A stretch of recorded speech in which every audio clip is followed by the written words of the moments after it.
continue ma réflexion sur Jésus, la Nouvelle Alliance. En ce samedi 20 décembre 2000, 20 janvier 2018, on va bientôt passer sous le signe du Verseau, enfin, c'est tout fait anecdotique. Et on est d'ailleurs plus ou moins passé. Alors je voudrais quand même revenir sur la notion de messager. Je préfère le mot messager au mot prophète.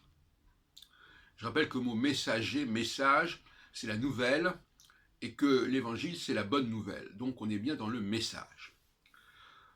La bonne nouvelle, c'est aussi la nouvelle bonne. Enfin, il y a aussi le mot nouveau quand même, quelque part, qui renvoie à la nouvelle alliance, le Nouveau Testament. Il y a toujours cette notion là. Bon, ben là je joue un peu sur les mots, parce qu'il n'y a qu'en français qu'on peut faire ce genre d'association.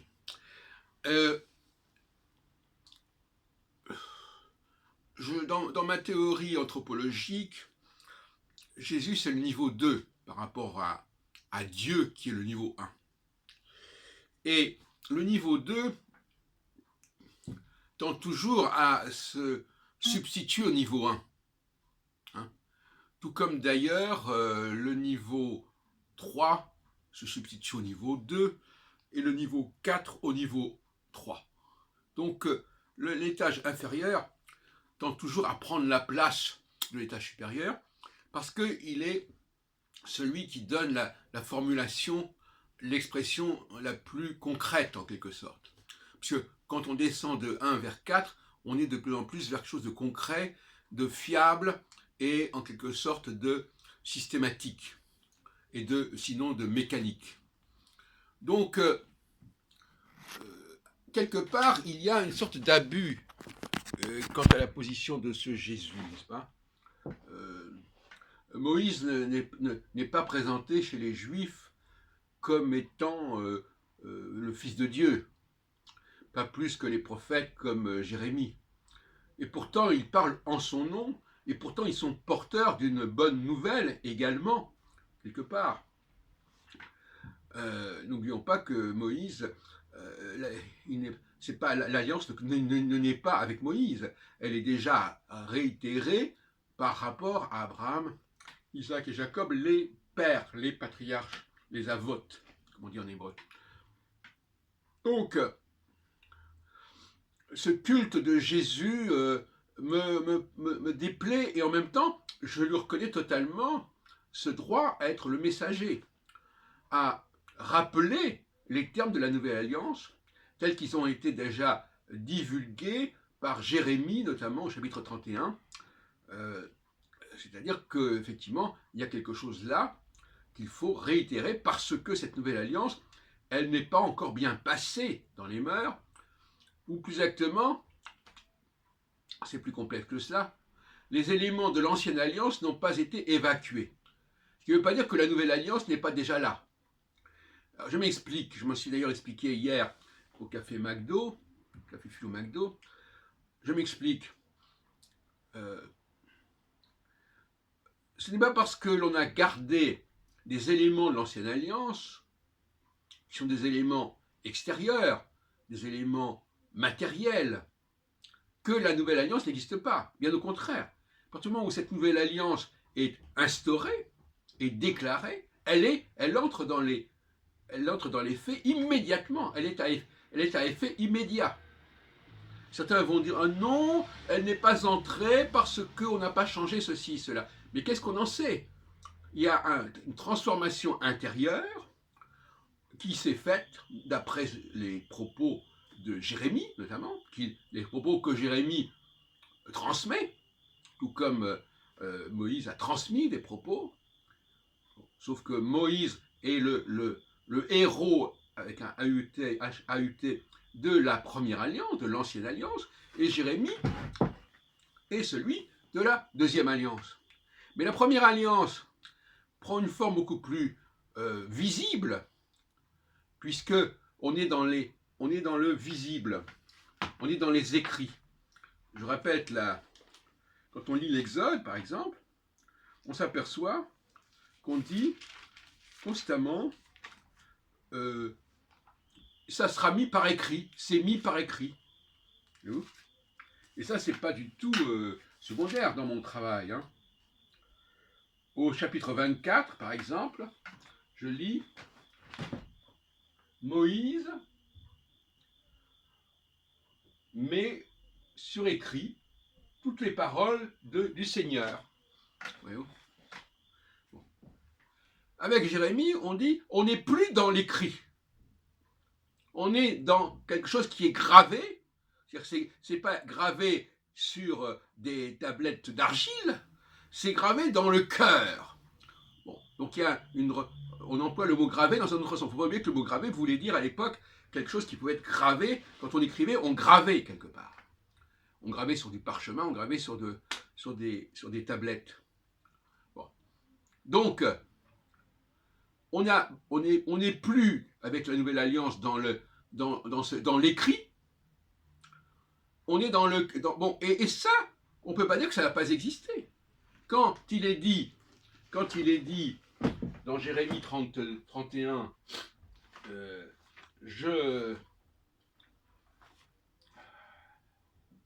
le Seigneur déclare, voilà, bon, je ne vais pas répéter là-dessus.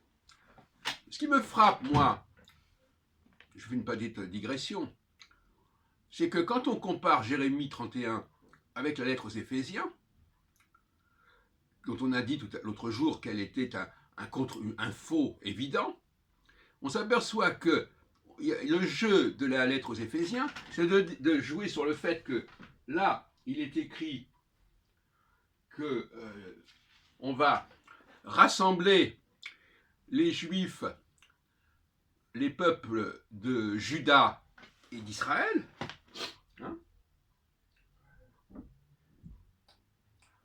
Nouvelle Alliance, avec le peuple d'Israël et le peuple de Juda. Et qu'est-ce que ça devient? On va rassembler les Juifs et les non-Juifs. Donc on joue sur cette idée de rassemblement des deux parties qui ont constitué le royaume de David et Salomon. Et on nous dit, non, en réalité, le véritable message maintenant, selon la lettre aux Éphésiens, mais ce n'est pas la lettre aux Hébreux, c'est on va rassembler les Juifs et les non-Juifs. Au lieu de dire, alors que dans chez Jérémie, on dit, on va effacer la frontière, la rupture, la différence entre le nord et le sud, on dit, on va supprimer la frontière entre les Juifs et les non-Juifs. Donc il y a une supercherie absolument éhontée et flagrante ici, mais qui est très intéressante au niveau de l'historien des textes, évidemment. Tout comme, par exemple, les protocoles des sages de Sion, qui sont repris des dialogues de Maurice Joly. Bon, on voit bien comment cette cuisine se fait, et comment on essaie de garder plus ou moins la même forme, mais en mettant un contenu qui est complètement différent, quelque part. Bon. Donc, pour revenir à notre affaire, il ne faut pas que le messager, je propose ce terme-là, qui d'ailleurs, entre parenthèses, c'est le même mot qui veut dire ange, malach, le angelos, c'est aussi le messager. Donc la notion de messager est très importante. Et Jésus fait partie de ces messagers, et il n'a pas de ce fait à faire l'objet d'un culte, quelque part. Donc, le messager, ce qui est important pour le messager, c'est le message. Par-delà, le messager doit disparaître derrière le message. Et donc là, il y a eu quelque chose d'une sorte de perversion, puisque presque en quelque sorte, le messager devient plus important que le message, avec Jésus. Ça, c'est inacceptable. Alors en plus, comme on en a parlé hier,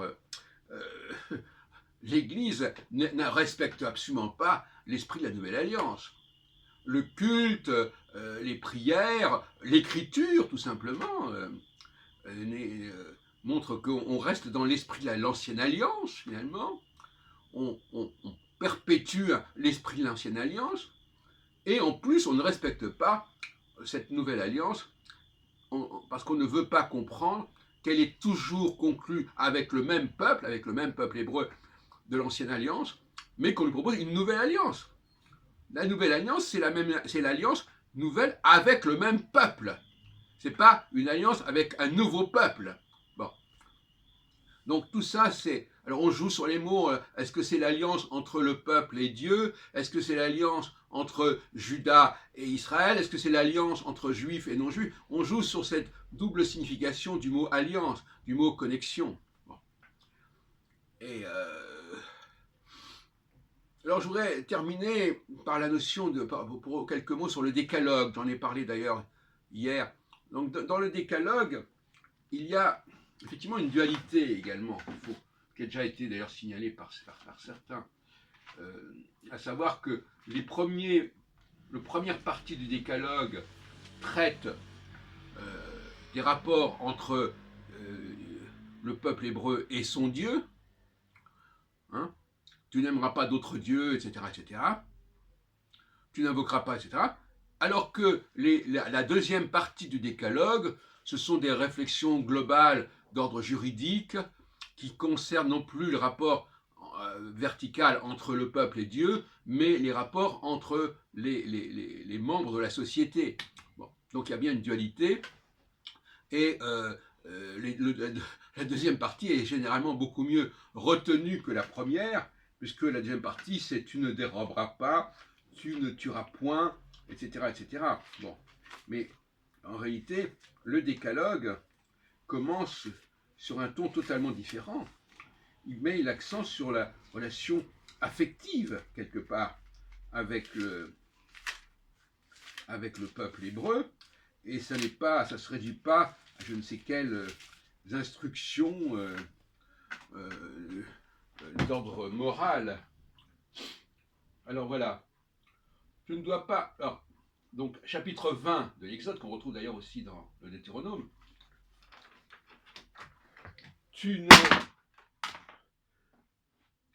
Dieu dit au peuple d'Israël, je suis le Seigneur, ton Dieu, c'est moi qui t'ai fait sortir d'Égypte où tu étais esclave. Donc déjà, il s'adresse au peuple d'Israël. Tu ne dois pas avoir d'autre Dieu que moi.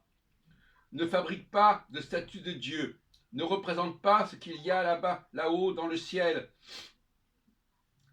en bas sur la terre ou dans l'eau sous la terre. Ne te mets pas à genoux devant ces dieux, ne les adore pas. En effet, le Seigneur, ton Dieu c'est moi, et je suis un Dieu exigeant, etc., etc. Et après, et puis il continue, ne te sers pas de mon nom n'importe comment. Moi, le Seigneur ton Dieu, je déclare coupable celui qui se sert de mon nom n'importe comment. N'oublie pas de me réserver le jour du Shabbat, etc. Et après, respecte ton père, ne tue personne, ne commets pas d'adultère, ne vole pas, ne témoigne pas faussement contre ton prochain, ne désire pas pour toi la maison de ton prochain, etc. Vous voyez bien qu'il y a un changement de ton, de sens absolument évident au sein même du décalogue. Donc là, déjà, le décalogue, il est dans la dualité. Il est dans la dualité, et il est évident que la première partie du décalogue vise réellement le peuple hébreu dans son rapport avec son Dieu, alors que la deuxième partie, c'est en quelque sorte, ça revient un peu aux lois noachiques, voilà, des choses que toute société doit accomplir, encore que j'ai fait des réserves sur le fait que ces commandements ont certainement été tronqués et qu'on n'en a pas la substance complète. Hein. Parce que tu ne tueras pas, on ne commence pas un commandement par tu ne feras pas ceci ou tu ne feras pas cela. On dit comme dans le jardin d'Éden, hein, tu pourras faire ceci mais tu ne feras pas cela. Bon, je ne vais pas revenir sur cette polémique là, mais il est évident que c'est tronqué. Il reste que, effectivement, la deuxième partie est valable pour tout le monde. Bon, le fait de ne pas tuer n'est pas réservé aux Juifs. Hein. En revanche, le rapport des Juifs avec leur Dieu est un rapport exclusif, qui est d'ailleurs rappelé à la fois dans Jérémie, mais qui est rappelé également quand Jésus dit « Je suis venu pour Israël », il n'est pas venu pour les autres peuples. Et c'est d'ailleurs pour ça que je dis toujours, le Dieu dont il s'agit ici, c'est un Dieu qui a des limites, qui est circonscrit, pas circoncis, qui est circonscrit dans son projet, et qui n'a pas à être assimilé au Dieu de l'univers. Comme c'est d'ailleurs dit très clairement dans Jérémie, la deuxième partie du chapitre 31 de Jérémie.